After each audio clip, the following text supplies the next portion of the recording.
반갑습니다. 성도 여러분, 한가람 성경 읽기에 오신 여러분들 환영합니다. 자, 오늘은 누가복음과 요한복음에 대해서 살펴보도록 하겠습니다. 자, 먼저 누가복음을 한번 살펴보죠.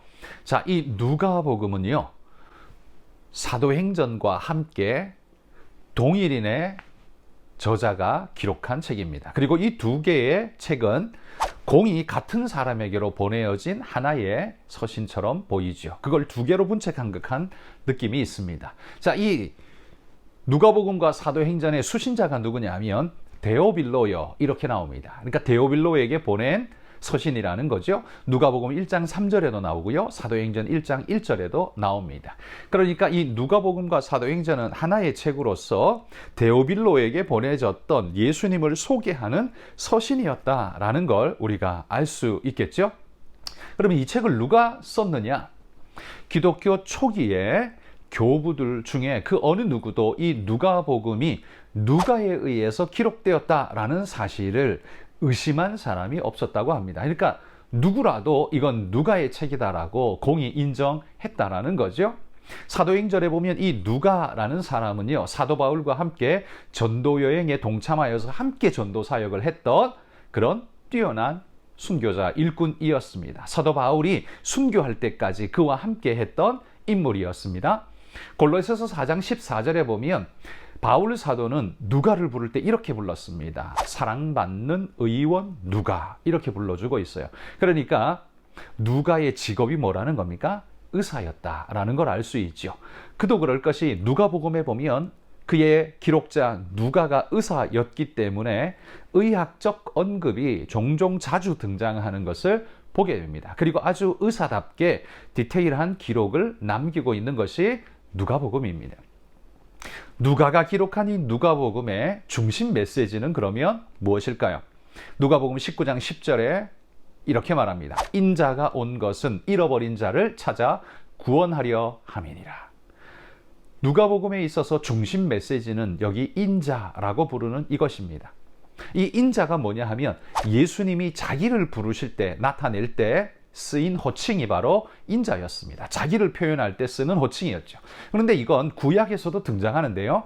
구약 다니엘서에 보면 다니엘이 환상 중에 하늘의 존재, 신적 존재를 봤는데 그 신적 존재를 묘사할 때 뭐라고 부를 수가 없어서 이렇게 표현했습니다.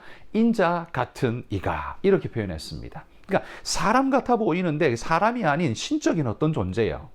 아주 특별한 저분을 뭐라고 불러야 하지? 할 수 없이 그냥 인자 같은 이라고 불렀는데요. 그분이 바로 성육신 하시기 전에 우리 주님을 일컫는 것이죠.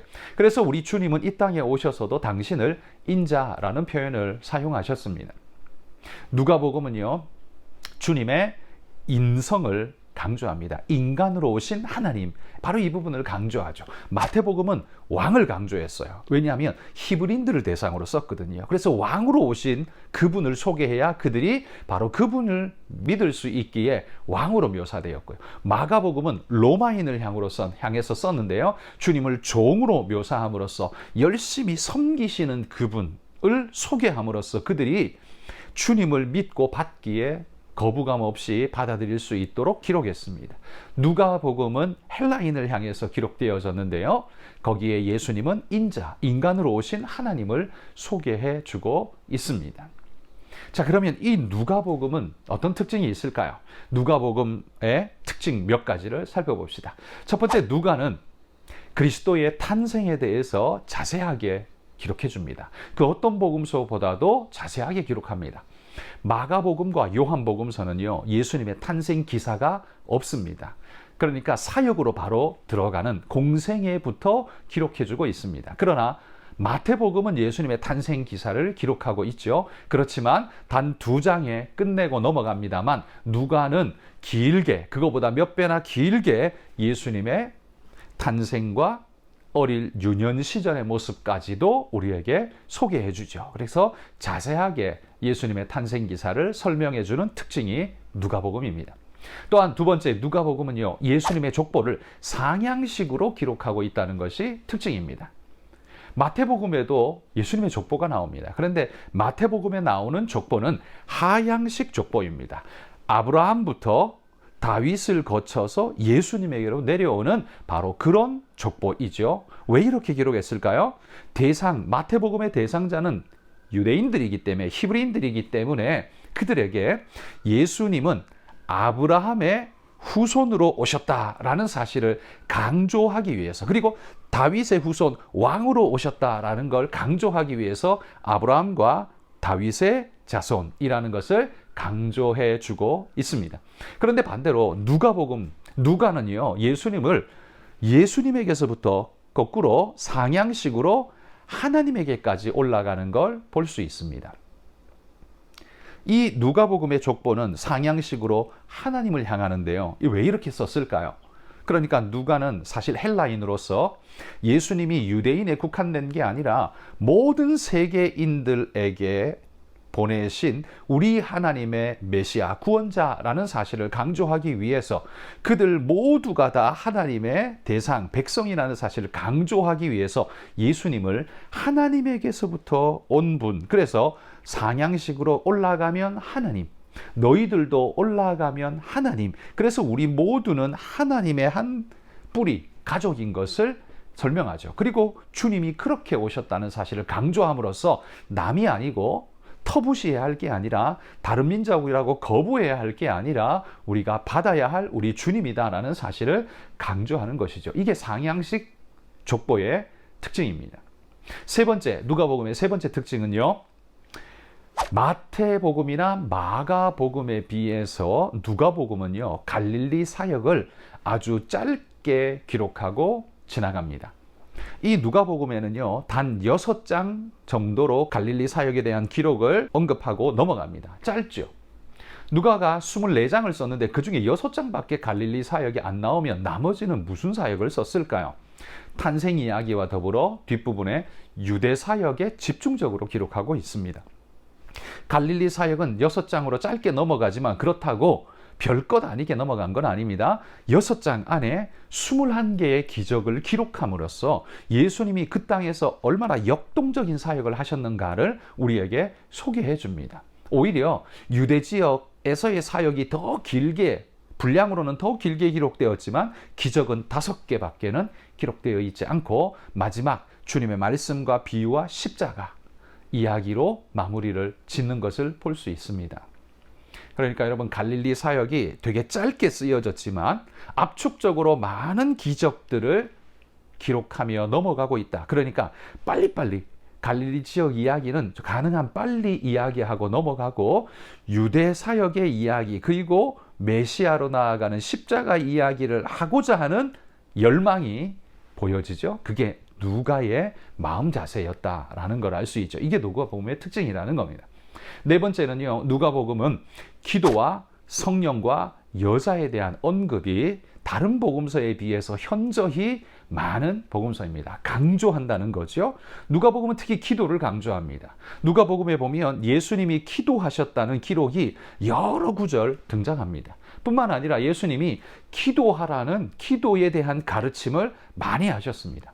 항상 기도하고 낙심하지 말 것을 명하신 비유의 이야기도 나오죠.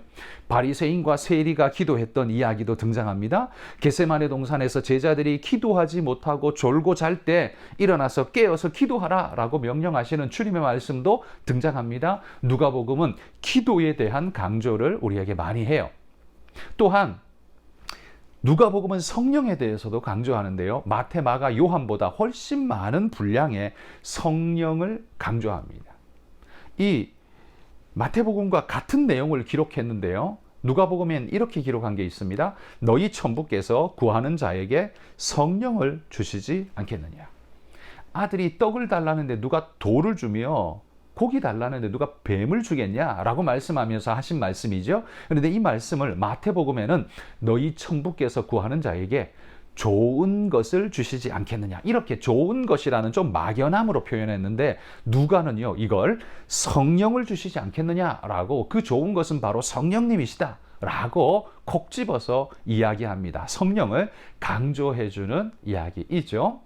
뿐만 아니라 누가복음은 여자에 대한 언급을 많이 하는데요, 누가만이 여자에 대한 언급을 기록하는 내용들이 여러 가지가 있습니다. 죄인인 한 여자가 예수님께 나와 향유를 부어드린 기록도 있고요. 마르다와 마르다의 집에 방문한 사건, 네가 많은 일로 염려하나 마리아는 좋은 것 택했다라고 말하는 그 이야기, 또 18년 동안 꼬부라져서 펴지 못하는 그 여인을 펴게 해주는, 고쳐주신 예수님의 이야기, 또 잃어버린 10드라크마를 찾고 또 찾는 그 여인의 이야기, 그리고 예루살렘에서 예수님이 십자가에 달려 죽으실 때 자기를 위해 울고 있는 여인들을 향해 예루살렘의 딸들아 나를 위해 울지 말고 너희와 너희 자녀를 위하여 울라라는 말씀도 누가복음만이 기록하고 있습니다. 이렇게 누가복음만이 여자에 대한 기록을 훨씬 더 많은 분량으로 기록하고 있다는 건 누가가 여인에 대한 배려가 되게 많았다는 걸 알 수 있죠. 예수님께서 여성들에 대해서 여자를 대상으로 하신 사역도 이렇게 많았다라는 걸 소개해주고 있죠. 남성 중심의 세계 속에 있었지만 헬라인이었던 누가는 바로 이 부분을 콕 집어서 강조하면서 예수님은 이 여성들을 터부시하지 않고 그들을 중히 여기며 많은 사역을 그들에게 베풀어 주셨다라는 사역을 강조해 주고 있습니다. 그래서 복음서가 4개인 겁니다. 이런 필요가 있는 것이죠. 자, 그러면 그 다음 복음서인 요한복음을 한번 살펴봅시다. 이 요한복음은요, 다른 복음서들이 예수님의 사역과 그분이 누구신지에 대해서 소개하는 책이라면 요한복음은 그것에 대해, 그분에 대해 해석해 놓은 책과 같은 그런 특징을 보여주고 있습니다. 다른 복음서들이 예수님의 외부적 모습에 주목하고 있다면 요한복음은 예수님의 내면적 모습을 주목하여 기록하고 있습니다. 그 마음 상태, 그리고 그분의 주목하는 것, 그리고 그분의 신성을 강조하고 있는 모습이 요한복음의 특징이라는 거죠. 그럼 이 요한복음은 누가 썼을까요? 이름에 나오는 것처럼 요한이 썼습니다. 이 요한은 세베대의 아들이었고 야고보의 형제였고 예수님으로부터 보아너게라는 별명을 부여받았던 바로 그 사람입니다. 이 요한은요, 신약 성경에 5개의 책을 기록합니다. 요한복음, 요한 1서, 2서, 3서, 그리고 요한계시록 5개의 책을 기록합니다. 요한은 에베소에서 바로 이 요한복음을 기록했다고 합니다. 그리고 이후 밤모샘에 유배되어서 요한계시록을 기록했죠. 이 요한복음은 요한이 기록한 하나님을, 예수님을 소개하는 복음서였습니다. 그리고 이 요한복음의 주제가 뭐냐 하면 영생을 주시는 하나님의 아들 그리스도, 바로 이분을 소개해주고 우리에게 전하는 겁니다. 그러므로 그분을 믿으면 우리는 하나님의 자녀가 되는 권세를 얻는다는 사실을 강조하죠. 그래서 요한복음 1장 12절에 영접하는 자, 곧 그 이름을 믿는 자들에게는 하나님의 자녀가 되는 권세를 주셨다고요. 그리고 요한복음 21장에 가면 이 글을 왜 기록했느냐? 그분을 믿고 영생에 이르게, 생명에 이르게 하기 위해서 기록했다, 이렇게 소개하고 있습니다. 그래서 이 요한복음의 주제는 영생을 주시는 하나님의 아들, 그리고 그를 믿으면 하나님의 자녀가 되는 권세를 얻습니다 라는 사실을 강조하는 것이 요한복음입니다. 자, 그러면 이 요한복음에도 특징을 한번 살펴보죠. 몇 가지의 특징이 있습니다. 첫 번째, 예수님의 신성을 강조한다라는 것이 첫 번째 특징입니다. 요한복음에는요, 예수님이 하나님의 아들이심을 나타내는 7가지의 기적이 기록되어져 있습니다. 예수님이 하나님의 아들이라는 걸 증명하기 위해 요한은 예수님은 이런 인간이 할 수 없는 이런 특별한 기적들을 우리에게 베풀어 주셨습니다라고 7가지를 소개해요. 그 중에 첫 번째가 바로 물이 포도주 되게 하는 사건이죠. 이건 인간이 절대 할 수 없죠. 물이 포도주 되게 하는. 그리고 왕의 신하를 고치는, 불치병 왕의 신하를 고치는 치유의 사건. 베데스다 연못가에서 38년 된 그 환자를 고치시는, 물에 들어가서 고쳐받는 게 아니라 바로 우리 주님 예수님께서 고치신다는 걸 보여준 사건이죠. 그리고 5,000명을 먹이신 오병이어의 사건, 이것 또한 인간이 할 수 없는 일이죠.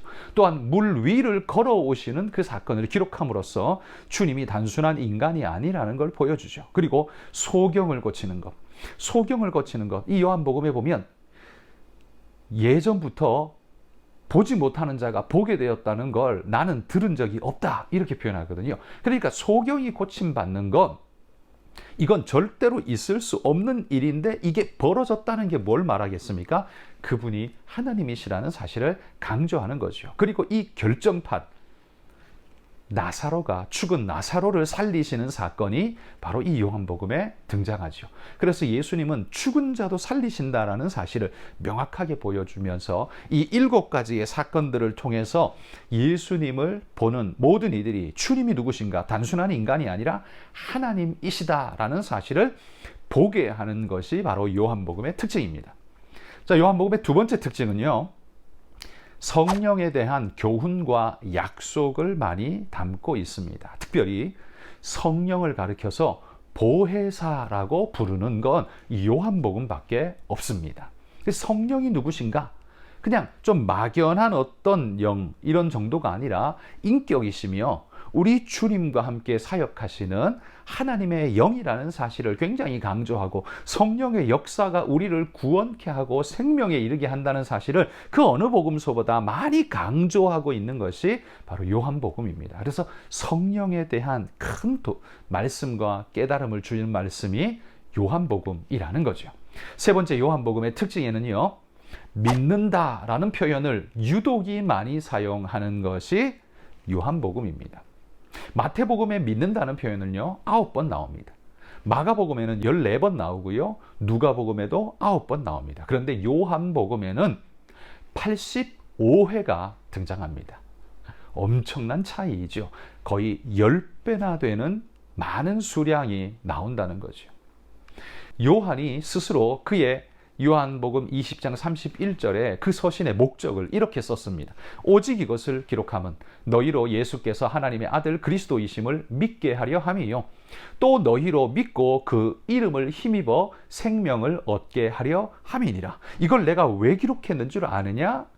예수님이 하나님 아들 그리스도 메시아라는 사실을 너희로 믿게 하려 하고, 또 그것을 믿는 너희로 하여금 생명을 얻게 하려고 이것을 내가 기록했다, 이렇게 이야기해요. 그래서 믿는다, 믿어서 생명을 얻고 믿어서 그리스도의 생명을 덧입게 하기 위한 목적으로 기록되었기 때문에요, 요한복음은 그 어느 복음서보다 믿는다라는 표현을 많이 쓰고 있습니다. 마태, 마가, 누가복음은 예수님의 사역과 어떤 기적이나 외적인 사역들에 주목했었다고 했잖아요. 그러나 요한복음은 내적인 사역에 더 포커스를 뒀다고 말했지 않았습니까? 그렇기 때문에 핵심적 믿는다, 이 부분을 요한은 더욱더 많이 강조함으로써 이 서신의 목적이 여기 있다는 걸 강조해내고 있는 것입니다. 자, 그러면 여러분, 우리가 누가복음과 요한복음을 이제 읽어가 볼 텐데요. 누가복음은 24장입니다. 요한복음은 21장, 도합 45장인데요. 매일 6장에서 7장 정도 읽으시면 우리가 한 주간 동안 누가 요한복음을 다 읽을 수 있을 것입니다. 자, 그러면 지금부터 누가복음, 요한복음 한번 읽어가 보겠습니다.